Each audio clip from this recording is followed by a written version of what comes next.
เก่าควงผู้บ่าวเมื่อบานเมื่อวันสงกรานต์ขับวีโก้คันบักใหญ่เบิดเธอเลือปานกะปอมกาไปจูจีอยู่เถียงหน้ามองเคยสัญญาใจเขาคงจะนั่งทับห้อยพี่ชายหน้าติดกันก็ยังเหตุใดอยากเอาขี้ไก่ต้อยหัวใจเจ้าเด้เสียงหน้าเงาที่สองเฮาเคยอยู่เจ้ามาลอยเล่นสู้อายก็รับบ่ไหวอยากโตนพ้นให้มันตายคิงนิ่ง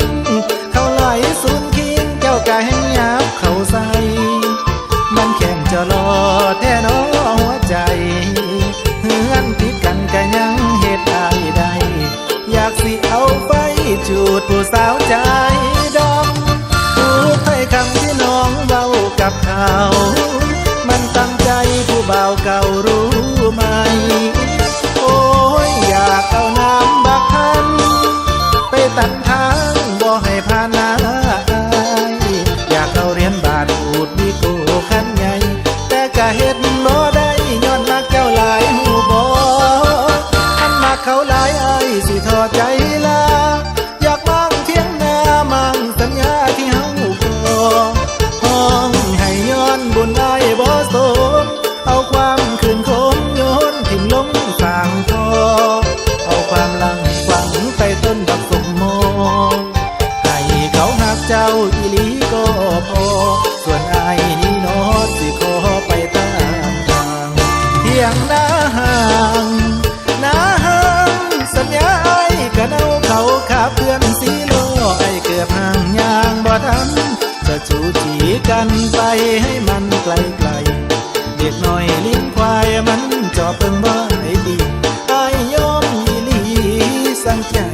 กล้ายอมเจ้าอีหลีไอ้ลาแล้ว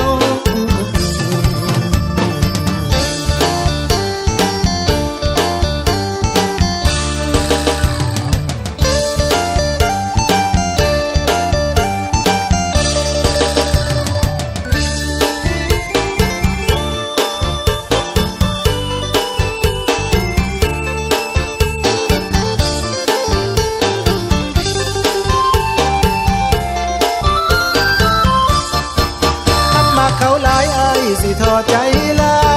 อยากมั่งเที่ยงนามั่งสัญญาที่เฮาก่อห้องให้ย้อนบุญอ้ายบ่สมเอาความคืนคมโยนถิ่มลงสางทอ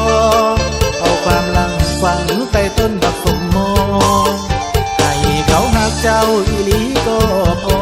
ส่วนอ้ายนี่น้อสิขอไปตามทางเที่ยงหน้าห่างสัญญาไอ้ก็เนาเขาขาเพื่อนสีโลไอ้เกือบห่างยางบ่ทันจะจูจีกันไปให้มันไกลๆเด็กน้อยเลี้ยงควายมันจอบเพิ่งบ่ไอ้ดีไอ้ยอมอีหลีสั่งใจกล้ายอมเจ้าอีหลี